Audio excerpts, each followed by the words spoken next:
आणि यानंतर एक ब्रेकिंग न्यूज समोर येते। पुणे स्वारगेट बलात्कार प्रकरणी एक अपडेट आली आहे। आरोपी दत्ता गाडेला 26 मार्च पर्यंत न्यायालयीन कोठडी ठोठावण्यात आली आहे आणि याच दरम्यान आरोपी दत्ता गाडेची संपूर्ण चौकशी केली जाणार आहे। पुणे स्वारगेट बलात्कार प्रकरणी एक मोठी अपडेट म्हणावी लागेल। नराधम आरोपी दत्ता गाडेला 26 मार्च पर्यंत न्यायालयीन कोठडी सुनावण्यात आली आहे।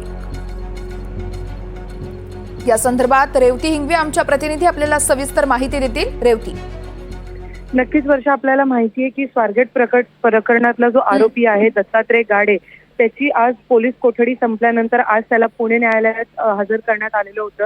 त्यावेळेस युक्तिवाद काहीच झाला नाही, परंतु एक अशी महत्त्वाची घटना तिथे घडली की जेव्हा आरोपीचे जे वकील आहेत ते तिकडे होते तेव्हा त्यांनी कोर्टाकडे अशी मागणी केली की आम्हाला 2 मिनिटासाठी दत्तात्रय गाडेशी बोलू द्या।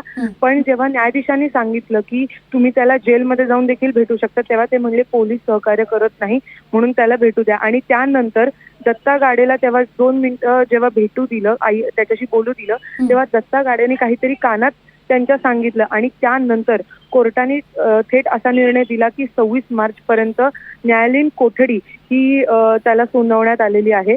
आणि आता खरं तर पोलीस कोठडी यासाठी दिलेली होती की जे महत्त्वाच्या बाबी आहेत त्या सगळ्या प्रकरणातल्या, खरं तर दत्ता गाडेचा जो मोबाईल फोन आहे जो त्यांनी शेतात फेकून दिलेला होता तो अजूनही मिळाला नाही आणि तो एक सर्वात मोठा पुरावा असणार आहे या सगळ्या प्रकरणातला। त्यासोबतच त्यांनी जे कपडे काढून फेकलेले होते शेतामध्ये ते आणि अनेक अशा बाबी आहेत जे त्याच्यासोबत अजून कोण आहे का या प्रकरणामध्ये, या सगळ्याचं तपासणी करण्यासाठी खरं तर ही पोलीस कोठडी सुनावण्यात आलेली होती।